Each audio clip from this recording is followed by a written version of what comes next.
This is Performance Delivered, Insider Secrets for Digital Marketing Success with Stefan Horst.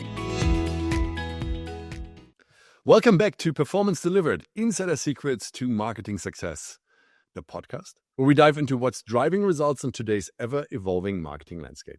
I'm your host, Stefan Horst, and today we're tackling one of the most overlooked yet powerful drivers of business growth: trust. Too often, executives assume their customers and partners trust them. But what if that trust isn't as strong or as real as they think? What if the biggest barrier to growth isn't competition or budget, but a hidden trust gap that's quietly eroding relationships and revenue? To help us unpack this, I'm joined by Kristin Oelke, founder of Brightrost Services, fractional CMO company, and author of Trust: Unlocking B2B Growth in Today's AI World. Kristin has helped fast-moving tech companies uncover blind spots, rebuild credibility, and turn trust into competitive advantage. Today, we'll explore where trust breaks down, how to measure it, and, most importantly, how to build it back into the core of your business strategy. Now, Kristin, before we dive into trust in the B2B world, I'd love to hear a bit about your journey. What inspired you to focus your career on this theme of trust, and how did Brightrost Services come to life?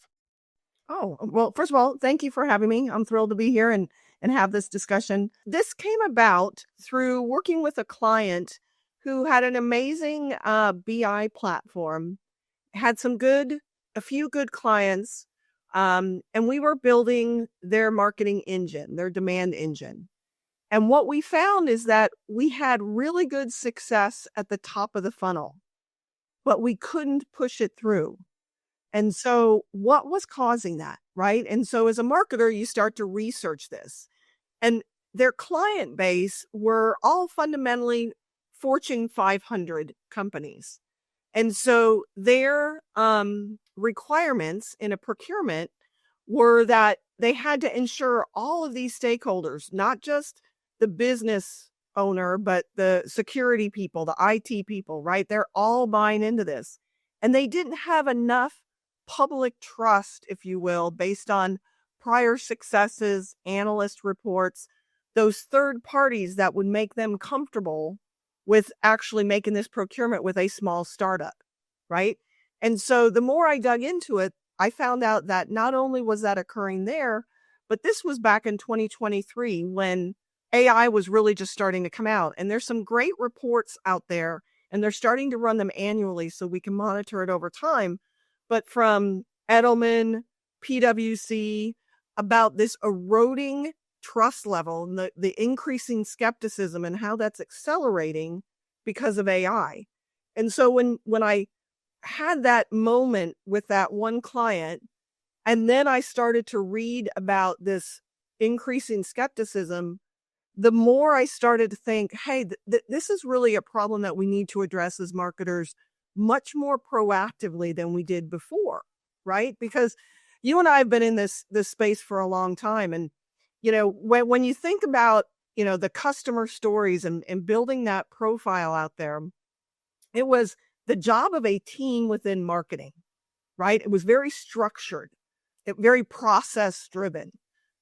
It's very different now because the way that we know our buyers self-educate, right? Which we also know that, all the research shows that, when you're in a B2B procurement situation, you're doing your research, what they say 50, 60, in some cases 70% through the buying cycle, and they've made their down select, right? Before they want to talk to a salesperson.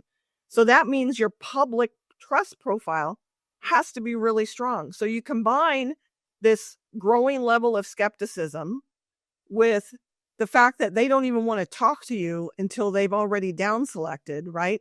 You have to make sure that your profile in the market is super strong and supported by all these third-party proof points. And so that's what I talk about. That's building that public trust profile. And depending upon your business and who they see as influencers in their self-education, right? You have to make sure you're out there. And it's not just a marketing role anymore. It's how are all of your organizations, right? We work a lot more with customer success now, right? Trying to get those stories, trying to make sure that those customers understand the broader value that the organization brings. But then with sales, right? Sales is out in the market, right? They're your front face at events and, going to prospects' offices. Are they actually in their social channels talking about the business, talking about their value, right? Because that's all part of the modern way of self-education. It isn't that you go to a studio and you do the video of your customer and then marketing spends 3 weeks editing it. Those are good for part of the buying cycle.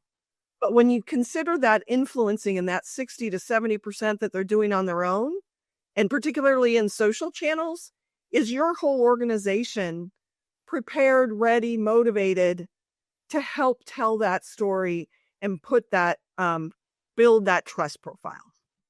Yeah, that makes a lot of sense.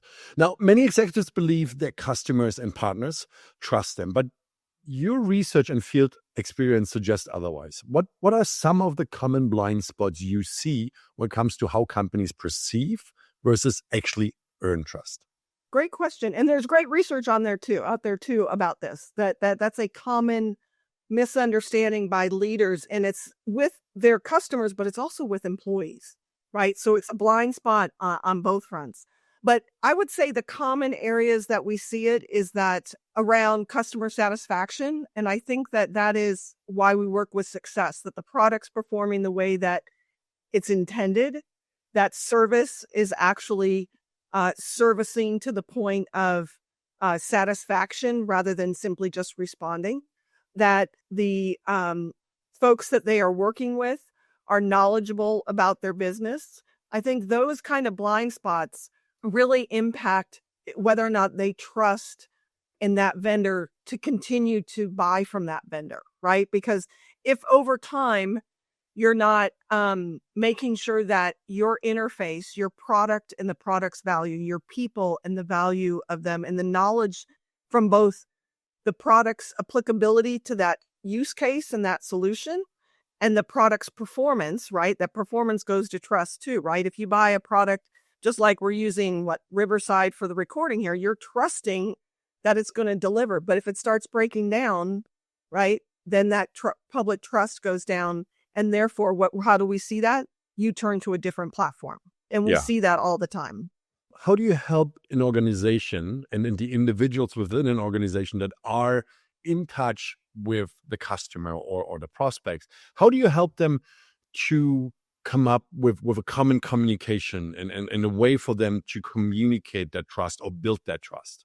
It's a multi-pronged approach, right? So you've got what the internal component is. And I do more speaking about that now too with internal teams, because you're only as good externally as the belief within your organization, right? Because they are the evangelists, they are the communicators. And so there has to be an internal plan and an education about how this is a company-wide approach. So customer success has to be delivering at the level that is expected. Product has to be delivering a product as expected. Marketing has to be delivering messages that are credible and valued, right? And educational, right? And sales has to be acting in a way that is supportive and enabling, right, to their customers. And so part of that, and then making sure that all works together, and then putting what we're doing a lot of now is putting those AI agents on top of the collection of all of that data, right? Mm-hmm. Because then you can find the opportunities where those blind spots are to improve. And you can also find those pockets where someone is doing something really interesting and unique and valued. And you say, okay, we want to do more of that. Like that customer success person went out of their way and did X, right? How do we do more of that? Or that salesperson offered a piece of information and guidance that was really valued, and it advanced the conversation and the relationship. How do we do more of that? And that AI component on top of that is super helpful. So that's the one prong. That's the inside. The second prong then would be, how are we doing that externally? And I think this is where marketing you and I were chatting about this just before the call, that it's that strategy of who we are and how we're differentiated in the market. And I think that is the biggest change that I've seen within marketing beyond the technical execution with the AI side, is that marketing has to make sure that communication, the message, the channels, the tone and the context and the wrapper that goes around that, right? That everybody in the organization understands that, believes in it, and is that advocate for the business, and can do that in a consistent way. Because there's a couple thoughts that come to mind on that too, is that if your folks don't believe it and they are communicating what you have shared and said, this is what's approved, right? You come over that onerous way of doing that inauthenticity will work against you, right? Because your audience my radar's up. I'm sure your radar's up when you're like, I don't think they believe what they're saying. And therefore, where does your mind go, right? Your mind goes back to, what are they covering up in the business? What is it that's not where? And then what does that do? That erodes the trust, right? So it's all of these components of public facing of your teams and how they publicly face into the market. And that can even be right with shareholders, right? When you think about this, right, we've got three main stakeholder groups, right? We've got our four maybe customers, if you pocket partners in that group. Then you've got employees, and then you've got your investors, right? Or your board, whoever your ownership group is. And among all of those, you have to make sure that is consistently being shared, the value you deliver in an authentic way. And that value is sometimes the service, sometimes it's information, sometimes it's a product, but that all of that is building trust in a very positive way. Interesting. Now, you've worked across fast-moving tech companies and know how easy it is for trust erosion to go unnoticed. What are broader implications of that erosion, and not just for acquisition, but for retention and long-term growth? Yeah, that's a great question. So retention and growth, right? Just think about this concept of trust and we talked about the product performance, product innovation, right? If you're not keeping pace and servicing that the customer is getting optimal value, that they can trust that your people will be there for them, that your product will stay competitive with other options that you have on the market, obviously that they're going to look somewhere else. And the ability to do that now, something actually I don't speak a lot about, but just as your prospect can self-educate, they can do it much faster than ever before, and they can down select much faster than ever before. So, there used to be this phrase around too difficult to change, too hard to change out, right? Yep. That is less, unless your procurement processes, and in some of the government organizations, it still is a process, right? Because they want that competitive nature of multiple vendors to choose from, right? And that public nature of that procurement. There's also the question about cost, right? Yep. Changing the software, for example, there's cost involved. You have to educate people internally about the new software. It doesn't start to bring the value in the day you kind of kick off the use. Yep, totally. And I think the ability to change is much easier. I work exclusively in the tech space, and, it used to be that you could get them locked in. That was definitely a very common strategy. But the way that architectures are set up now, that's not as common. I know you said you work with some security companies. Some of that in the security space is still there because they have certain models set up that they don't want to disrupt, right? That they know will deliver the compliance and the secure environment that they need. But for the vast majority of the technology that's coming out, a lot of this AI, right? That's not the case. You go on a month to month, right? Mm-hmm. So, yeah. That tells you, like, if you're not delivering value, there's going to be no second month. Yep. Exactly. Now, in your book, Trust, Unlocking B2B Growth in Today's AI World, You argued that trust isn't just a brand or marketing issue, it's a business-wide strategy. What does that shift in mindset look like in practice? Yep. That goes to some of what we spoke about before in that, and you brought it up in one of your questions around retention. So you can look at it from a business strategy from one, the retention and the growth of your existing customers, right? That what we were chatting about earlier in that they trust you to deliver the value they need today and tomorrow.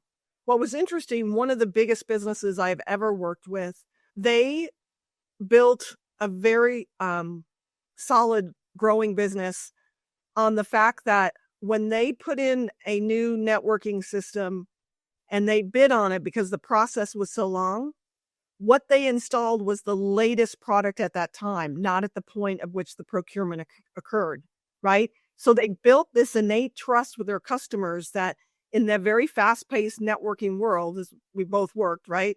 Like those innovations are coming out so fast. And so if you're doing a 6-month procurement, right, they were building that trust that said, whatever at the point of implementation, you're going to get the latest and we're going to keep you on that.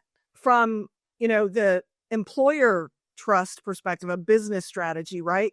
We didn't talk as much about that, but you need to have the best people and your best people need to stay there. And so I mentioned it at the early part of our conversation that, trust with employees is another part of a business strategy, right?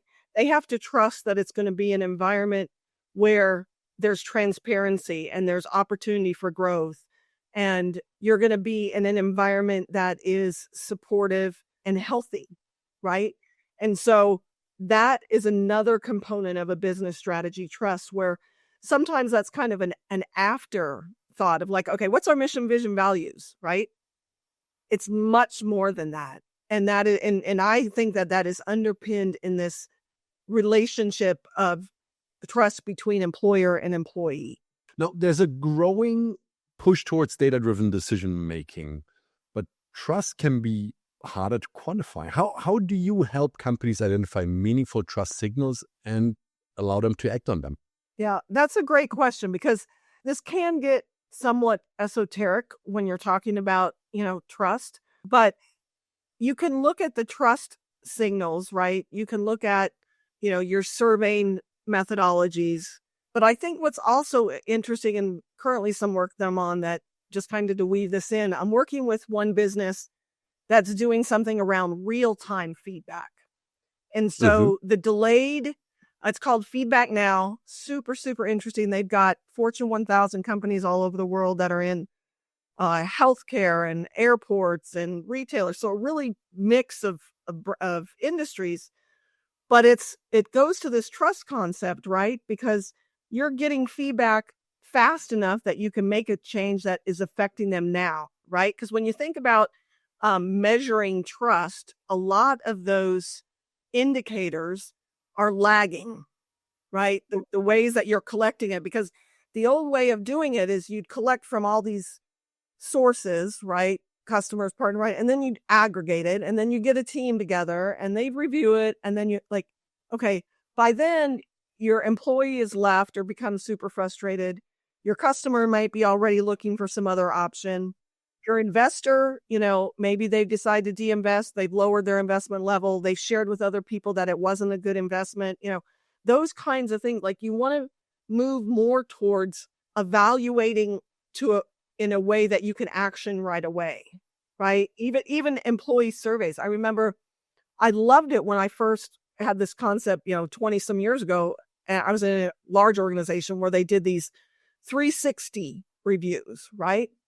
But by the time that started, right, and it ended and you had that conversation with somebody, it was like a quarter, 3 months. And you go, okay, all those things, like you could have fixed those. You could have changed those. You could have but instead there was a lag time. So I think when you think about measuring trust, it is in the eyes of your stakeholders. And so you have to look at how are you evaluating as objectively as possible their perceptions and doing it in as timely way as possible.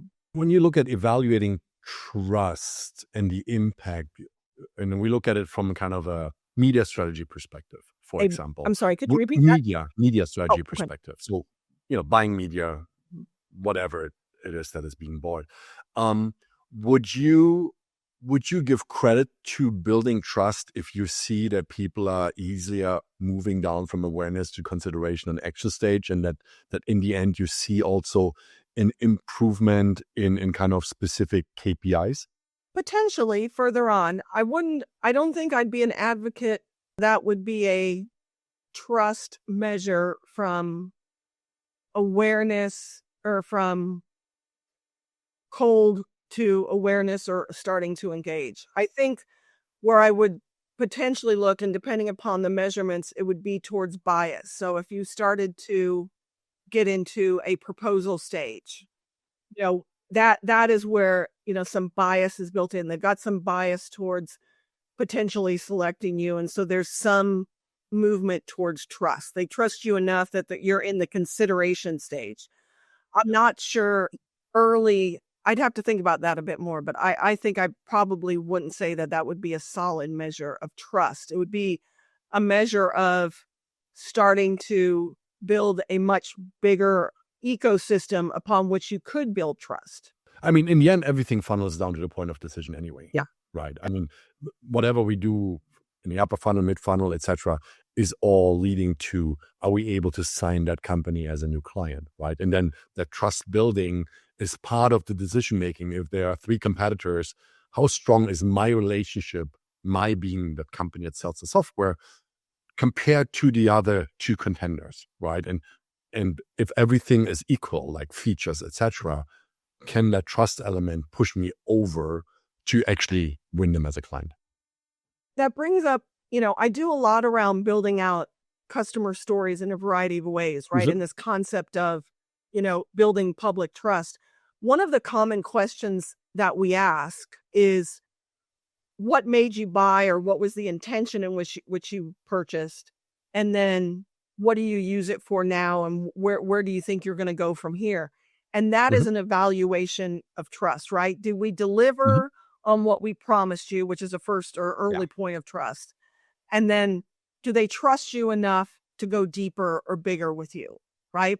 And so it can be measured by revenue in a quantitative way, but it definitely is a qualitative way. And that gives us insights, frankly, just on demand gen expansion strategies, right?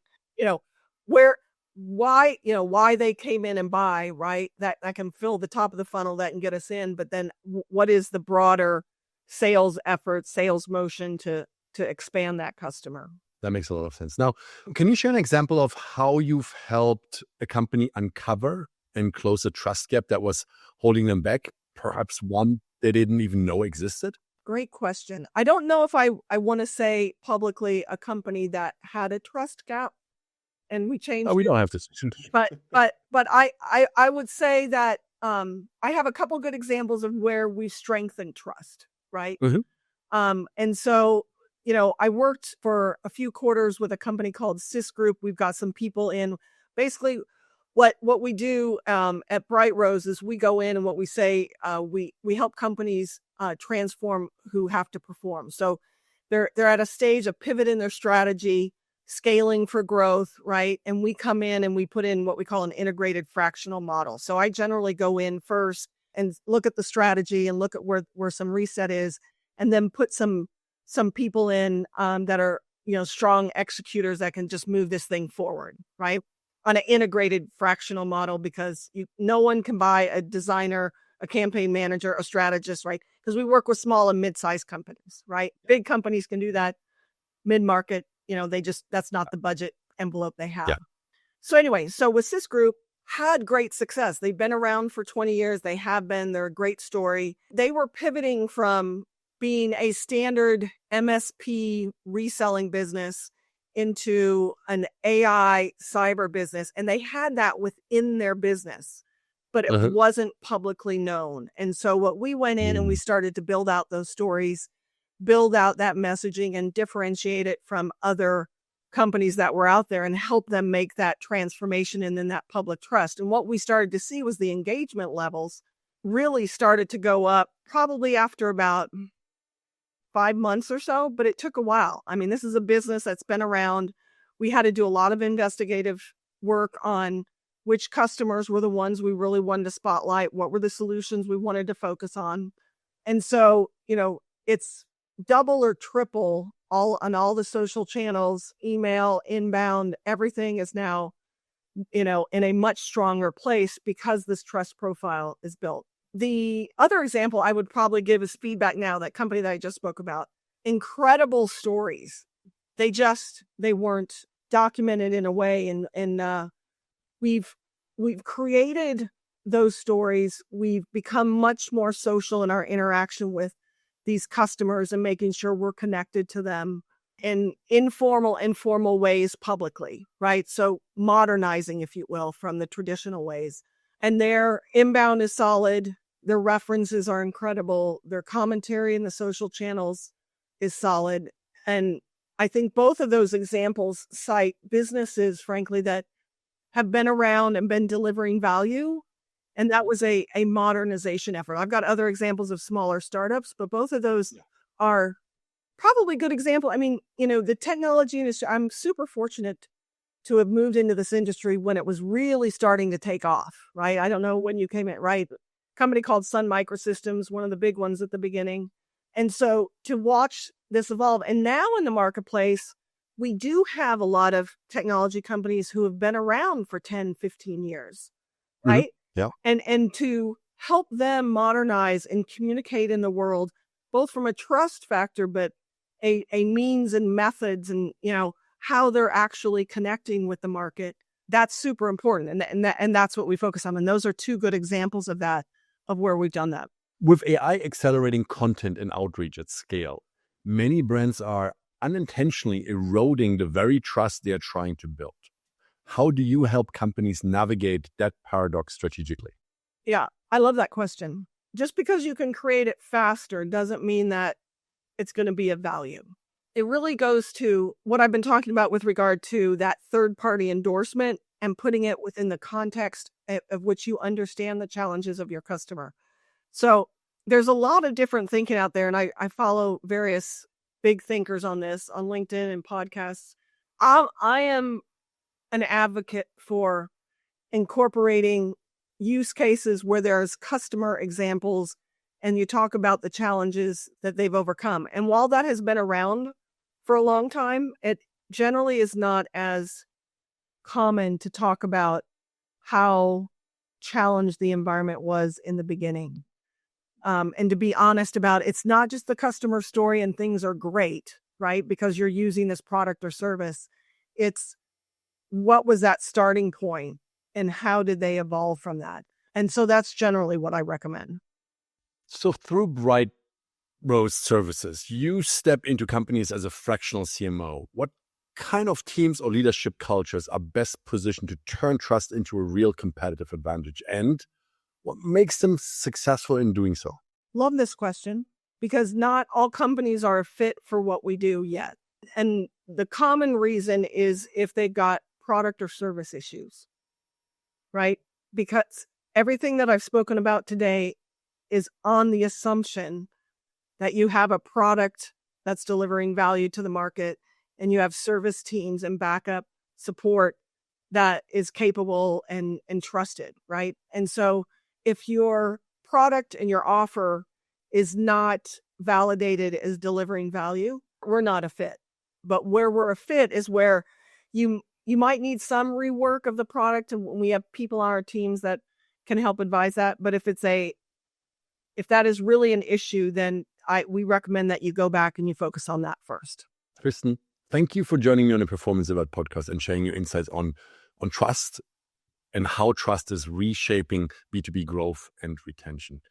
Now, how can people connect with you, learn more about Bright Rose Services, or pick up your book? Yeah, absolutely. Pick up the book. It's on Amazon. Or, Bright Rose Ventures. You can go to brightrose.com. I'm very active on LinkedIn. Reach out to me on LinkedIn. I would love to have a conversation with you. I was just having a conversation earlier today. I'm learning more every day than I have in the 20 years I've been doing this, just because of the pace of things. And a lot of it's through conversations with people like you. So thank you very much for inviting me. Perfect. And as always, we'll leave that information in the show notes. Thanks everyone for listening. If you like the Performance Delivered podcast, please subscribe and leave us a review on iTunes or your favorite podcast application. To find out more about Symphonic Digital, visit us at symphonicdigital.com or follow us on X at SymphonicHQ. See you next time. Performance Delivered is sponsored by Symphonic Digital. Discover audience-focused and data-driven digital marketing solutions for small and medium businesses at symphonicdigital.com.